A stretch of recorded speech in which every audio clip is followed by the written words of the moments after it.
રામ રામ ખેડૂત મિત્રો, આજે ફરીથી આપણે એક ખેતરની મુલાકાતે આવ્યા અને આપણા એક પ્રગતિશીલ ખેડૂત દિલીપભાઈ જો એ મિત્રો કે આ વ્યક્તિ આ ખેડૂત એવા છે કે જેમને આપણી કંપની ઉપર વર્ષોથી આ અનગિનત ભરોસો છે અને આપણી તમામ પ્રોડક્ટો વાપરે છે. એમણે મગફળીનું વાવેતર કર્યું છે આશરે 2.5 મહિના 3 મહિના જેવું થયું.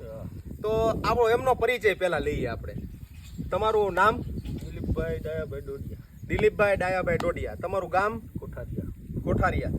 અને તમારો મોબાઈલ નંબર એકવાર ખેડૂત મિત્રોને ખાસ આપજો. 972351 હવે આપણે જે આ મગફળી વાવી છે આ વેરાયટી કઈ છે દિલીપભાઈ? આ જીજી 32 નંબર વેરાયટી છે. આ વેરાયટીને આપણે કેટલો સમય થયો? અને મારા ખ્યાલ મુજબ 80 થી 85 દિવસ થયા. 80 થી 85 દિવસ થયા છે. હવે આ મગફળીમાં આપણે પ્રોટેક્ટિવ કંપનીની તમે ઘણી બધી પ્રોડક્ટ વાપરી છે. એમાં સૌથી પહેલા આપણે શું વાપર્યું? પ્રોરૂટ માઇકોરાઇઝા વાપર્યું. ત્યાર પછી આપણે બીજા નંબરે બેક્ટેરિયાની માસ્ટર કીટ. એ આપણે કેવી રીતના તમે વાપરી હતી? રેતી છાણિયા ગોળ આરે પાણી સાથે એને આપણે રેતી આરે અને એની અંદર ગોળ નાખી અને ગોળ નાખીને ઉપયોગ કરેલો છે. હવે ત્યાર પછી આપણે પ્રોપેન આપણે ફ્લાવરિંગ સ્ટિમ્યુલન્ટ જે રહ્યું એના કેટલા રાઉન્ડ કર્યા? 2 રાઉન્ડ કર્યા છે.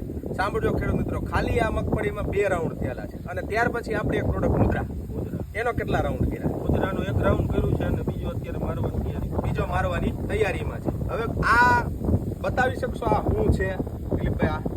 અત્યારે તો મારા ખ્યાલ મુજબ મગફળી આખી પોપટા ભરાવદાર થઈ ગયા છે. બરાબર. અમુક પોપટો છે એવો કાચો એવો લગભગ કમ્પ્લીટ થવાની તૈયારીમાં છે. ખેડૂત મિત્રો, હમણાં આગળ તમને જે ફોટોગ્રાફ બતાડું છે એ મૂળ કાપ્યા વગરનો હતો અને આ આપણે તમને દેખાય એના માટે થઈને મૂળ કાપ્યા છે. અત્યારે તમે હાલ લાઈવ સ્ક્રીનમાં જે જોવો છો એ મૂળ કાપ્યા વગરના ફોટા છે જે આપણે ડાયરેક્ટ આ વાડીમાંથી પાડેલા છે. અને આ આપણે મૂળ કાપી અને મગફળી કુંડીએ ધોઈ અને આ પાડેલા છે. અને આ જે છે આ શું છે દિલીપભાઈ? આ વાવણીની છે. આ વાવણીની વેરાયટી છે. આ આગોતરી છે. આને કેટલા દિવસનો ફેર છે? આને મારા ખ્યાલ મુજબ 15 દિવસનો ફેર છે. પણ ખેડૂત મિત્રો, આ અહીંયા જોઈ શકો, આમાં કોઈ હાઈટમાં સાઈઝમાં ફેર તમને દેખાય છે? નહીં દેખાતો. દિલીપભાઈ, શું ખેડૂત મિત્રોને ખાસ તમે કહેવા માંગશો? મારું તો એક જ કહેવાનું છે કે તમે બને ત્યાં સુધી આપણે આ મગફળીનો 32 નંબર જે 32 નંબર 32 નંબર વાવો અને વાવ્યા પછી બેક્ટેરિયાની ટ્રીટમેન્ટ નાખવાથી આમાં ડાઘનો પ્રશ્ન છે? ના, નથી. એટલે એ બહુ સારામાં સારું રિઝલ્ટ એનું. ફૂગનો પ્રશ્ન કેટલા ટકા છે? ફૂગનો તો આમ ગણો એટલે હાવ નોર્મલ જ છે. નોર્મલ છે. ક્યાંક કોક પોપટાની અંદર ડાઘ પડેલા છે? હા, કોક છે અંદર. પણ એ 2-5% જે છેડે પાડે બેક્ટેરિયા જ્યાં નાખવાના રહી ગયેલા છે એમાં ડાઘ પડેલા છે. અને ત્યાર પછી હવે જે આ પાછળની ગોગડ બંધાણી છે એ પાછળની ગોગડમાં પણ પોપટા થઈ ગયા છે? બેસી ગયા? હા, બેસી ગયા છે. બધા કમ્પ્લીટ જ થઈ ગયા છે. કમ્પ્લીટ પોપટા બેસી ગયા છે. આ ઉપરના હુયા હજી હાલમાં છે.